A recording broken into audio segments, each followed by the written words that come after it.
Olá!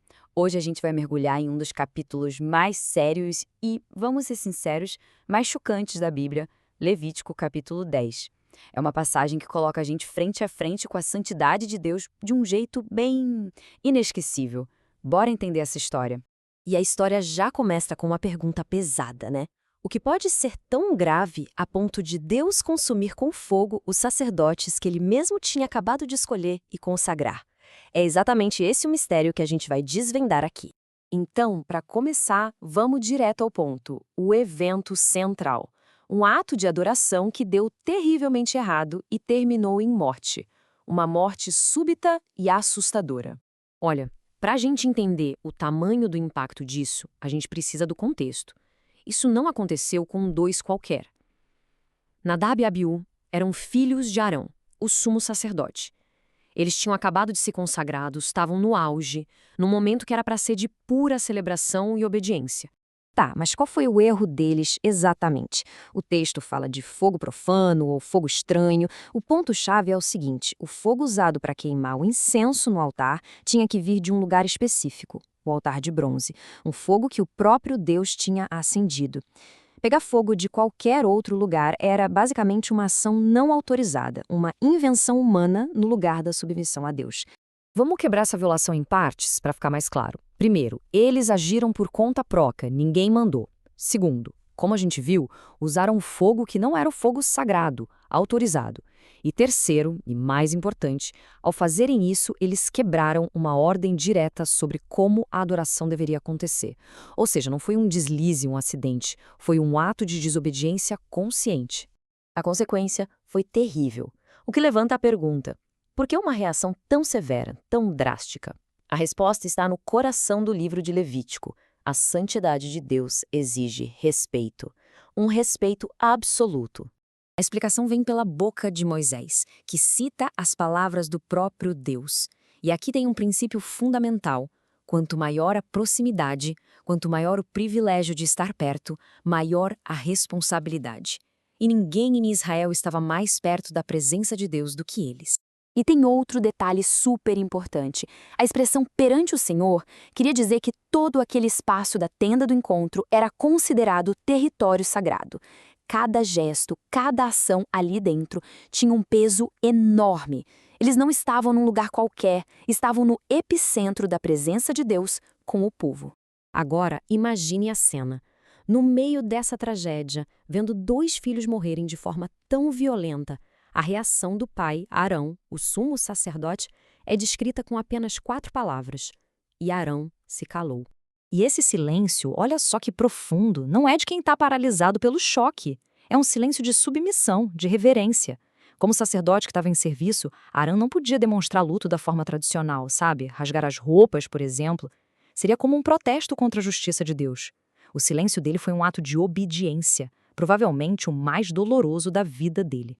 Logo depois dessa tragédia toda, Deus estabelece novas instruções, regras preventivas para garantir que ninguém mais cometesse o mesmo erro e que a aproximação a ele fosse feita do jeito certo. E a primeira nova regra é bem direta. Os sacerdotes estão proibidos de beber vinho ou qualquer bebida fermentada antes de entrar para servir na tenda. Isso leva muitos a pensar que, talvez, Nadab e Abiú estivessem bêbados, o que afetou o julgamento deles. A ordem vem para garantir clareza mental e sobriedade total na adoração. Isso aqui mostra uma diferença gritante. Enquanto os rituais dos povos vizinhos muitas vezes envolviam bebida, orgias e acabavam em vulgaridade, o culto em Israel devia ser o completo oposto, marcado pela santidade, pela reverência e pela sobriedade. Essa ordem de sobriedade, na verdade, só reforça o verdadeiro papel do sacerdote. A função deles não era só mecânica, de fazer rituais. Eles precisavam de discernimento para separar o que era santo do que era profano, o puro do impuro. E um ponto crucial, eles tinham que ensinar os decretos de Deus ao povo. Era um papel de guia espiritual. Mas a história não acaba ali. Logo em seguida, surge um segundo conflito. Menor talvez, mas que revela muito sobre o coração de Deus e essa relação entre a lei e a graça. Acontece que Moisés descobre que os outros 2 filhos de Arão, Eleazar e Itamar, não comeram a parte deles da oferta pelo pecado, como a lei mandava. Eles, como sacerdotes, deviam comer aquela carne como parte do ritual. E Moisés fica indignado com isso e vai tirar satisfação. Mas é Arão quem responde pelos filhos, e a defesa dele é comovente. Ele basicamente diz: Moisés, hoje, depois de uma tragédia dessas, depois de perder meus filhos desse jeito, você acha mesmo que o Senhor se agradaria se a gente comesse essa oferta de pecado como se fosse um dia normal? Ele apela para a dor, para a condição humana dele naquele momento. E a reação de Moisés é surpreendente. Ele aceita a explicação e fica satisfeito. E aqui está a grande lição. Isso mostra que a lei de Deus nunca foi feita para ser uma coisa fria, cega para a dor humana. A intenção sincera do coração de Arão, o seu luto, a sua vontade de honrar a Deus, mesmo na dor, prevaleceu sobre a regra ritualística. Para a gente fechar, vamos puxar essa história tão antiga para os nossos dias. O que ela tem a dizer hoje? Primeiro, o significado daquela oferta que eles não comeram. Ao comer a carne da oferta pelo pecado, os sacerdotes estavam, de forma simbólica, carregando a culpa do povo. Era uma representação visual de que alguém estava mediando por eles. E é claro que isso é uma seta gigante apontando para Cristo, né? Ele é o nosso sumo sacerdote perfeito, que não apenas simbolizou, mas que de fato levou sobre si a nossa culpa. Diferente de Nadab e Abiú, ele era perfeitamente santo, e a oferta dele foi única e definitiva.